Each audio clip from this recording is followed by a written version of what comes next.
Assalamu alaikum. You are watching Taimur Khalid YouTube channel. Now today's our topic is depreciation.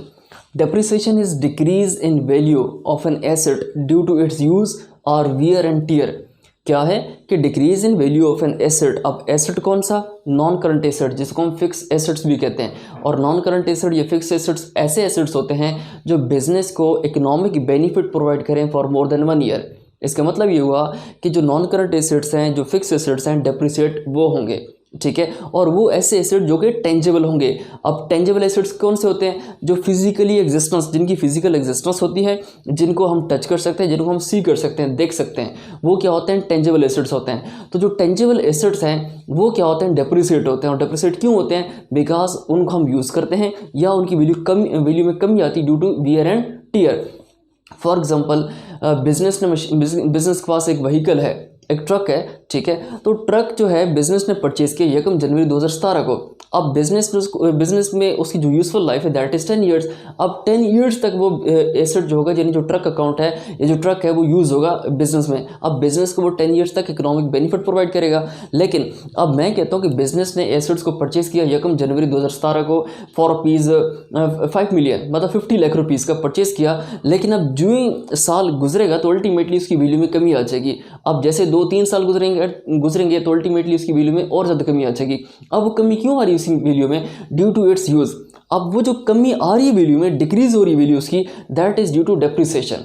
That is due to depreciation. तो depreciation क्या है कि decrease in value of an asset. Asset मतलब fixed asset या non current asset, जिसको हम tangible asset भी कहते हैं, ड्यू टू इट्स यूज़ और wear and tear is called depreciation.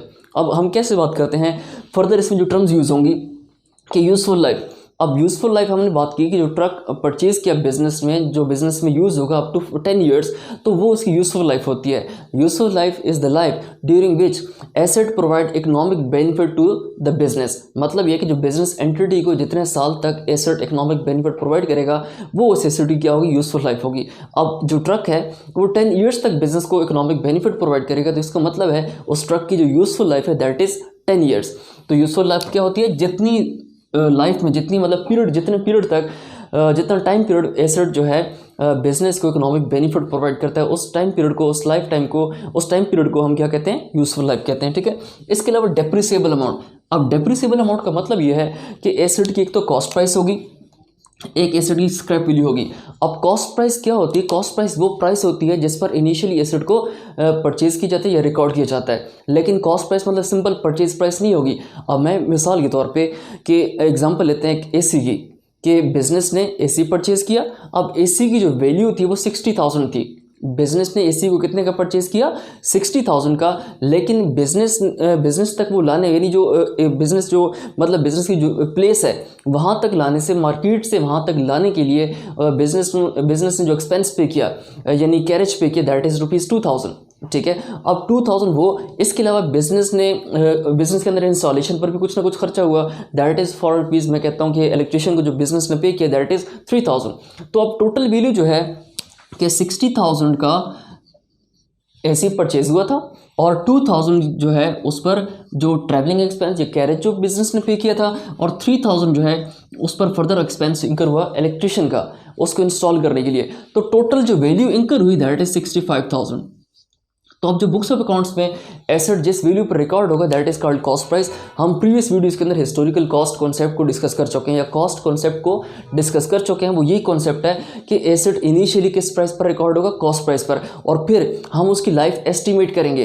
अब useful life is the estimated useful life, जिस लाइफ में एसेट बिजनेस को इकोनॉमिक बेनिफिट प्रोवाइड करेगा, और उस यूजफुल लाइफ की बेसिस पर क्या होगा? एसेट को हम डेप्रिसिएट करते हैं। मतलब उसकी जो वैल्यू है, उसकी जो कॉस्ट प्राइस है, उसमें से हर साल उसमें से कुछ ना कुछ वैल्यू डिक्रीज करते जाते हैं, ठीक है। और वो जो डिक्रीज इन वैल्यू होती है that is called depreciation, that is called depreciation. तो हमने बात की कि जो 65,000 रुपीज़ है ये क्या होगी? कॉस्ट प्राइस होगी जिस पर एसेट इनिशियली रिकॉर्ड होगा, यानी एसी बुक्स ऑफ अकाउंट्स के अंदर बिजनेस की रिकॉर्ड होगा, ठीक है। तो कॉस्ट प्राइस क्या है कि जो परचेज प्राइस है, और फर्दर जितनी भी एक्सपेंसेस इंकर होते हैं to make that asset ready for use in the business, ठीक है, कि एक तो एसेट की परचेज प्राइस जितने का वो परचेज हुआ, इसके बाद उस पर फर्दर जितने एक्सपेंसेस इंकर हुए to make that asset ready for use is called is also added into the cost price, into the purchase price. तो वो सारी वैल्यूज़ को ऐड करके हमारे पास एक टोटल वैल्यू बनेगी, that is called cost price. और यही वैल्यू होगी जिस पर एसेट को इनिशियली बुक्स ऑफ अकाउंट्स के अंदर रिकॉर्ड किया जाएगा। इसके बाद वैल्यू, इसके बाद जो नेक्स्ट है दैट इज स्क्रैप वैल्यू। अब स्क्रैप वैल्यू क्या है, हमने बात की है यूजफुल लाइफ की, हमने बात की है यूजफुल लाइफ की। तो यूजफुल लाइफ वो लाइफ है जिसमें एसेट इकोनॉमिक बेनिफिट प्रोवाइड करेगा जितना टाइम पीरियड के लिए। अब जब टाइम पीरियड खत्म होगा, हमने बात की थी ट्रक की, ट्रक 10 साल तक बिजनेस को इकोनॉमिक बेनिफिट प्रोवाइड करेगा, लेकिन आफ्टर 10 ईयर्स अब एसेट को हमने क्या करना है, सेल कर देना है। तो यूजफुल लाइफ के बाद एसेट जिस वैल्यू पर सेल होता है, यूजफुल लाइफ खत्म होने के बाद एसेट जिस वैल्यू पर सेल होगा, that value is called scrap value, या इसी को हम कहते हैं रेजिडुअल वैल्यू। इसी को हम क्या कहते हैं, रेजिडुअल वैल्यू, या इसी को हम कहते हैं स्क्रैप वैल्यू। इसके बाद जो फर्दर हमारे पास कॉन्सेप्ट है, तो डेप्रिसिएबल अमाउंट क्या हुई, cost minus scrap value is called depreciable amount. Further हमारे पास क्या है, cost price of an asset. हमने कॉस्ट प्राइस को डिस्कस कर लिया। कॉस्ट प्राइस क्या होती है कि हमने एसेट को एक परचेज प्राइस है, उसके अलावा उस पर जितने हमने एक्सपेंसेस इंकर किए to make that asset ready for use, वो भी क्या होगी, उसकी जो परचेज प्राइस है उसमें ऐड होगा। तो ये टोटल जो वैल्यू बनेगी that would be the cost price of an asset. और इसी वैल्यू पर asset initially books of accounts के अंदर रिकॉर्ड होगा फर्स्ट ईयर में।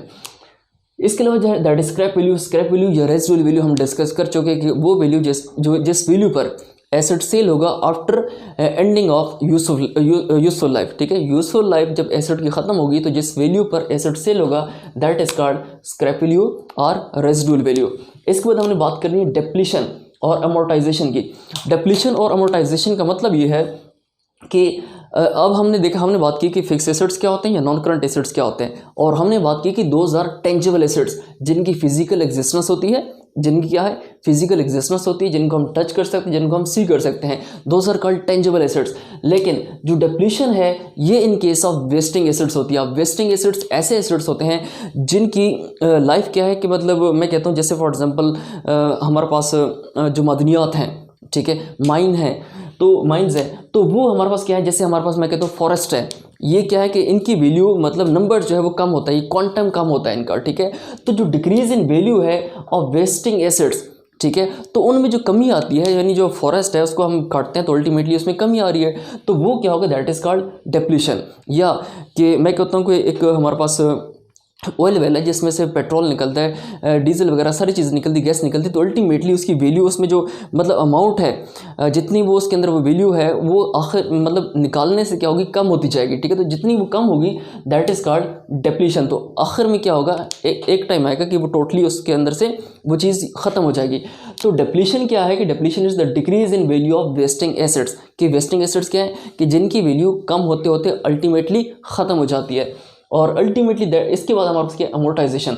अमोर्टाइजेशन क्या है कि हमने बात की थी टेंजिबल एसेट्स, तो दूसरा क्या है, इंटेंजिबल। अब इंटेंजिबल एसेट्स वो होते हैं जिनको हम कहते हैं कि जिनकी फिजिकल एग्जिस्टेंस नहीं होती, जिनको टच नहीं किया जा सकता, जिनको हम सी भी नहीं कर सकते, देख भी नहीं सकते, तो दो आर कॉल्ड इंटेंजिबल एसेट्स। तो जो इंटेंजिबल एसेट्स हैं उनकी वैल्यू में जो कमी आती है, यानी उनकी वैल्यू जो डिक्रीज होती है, that is called amortisation, that is called amortisation. ठीक है, तो अमोर्टाइजेशन क्या हुई कि इंटेंजिबल एसेट्स के केस में अमोर्टाइजेशन होगी, depletion in case of wasting assets होगी, और अमोर्टाइजेशन। अब हमने बात की इंटेंजिबल एसेट्स की, तो इंटेंजिबल एसेट्स लाइक गुडविल है, पेटेंट्स है, कॉपीराइट है, फार्मूलाए हैं।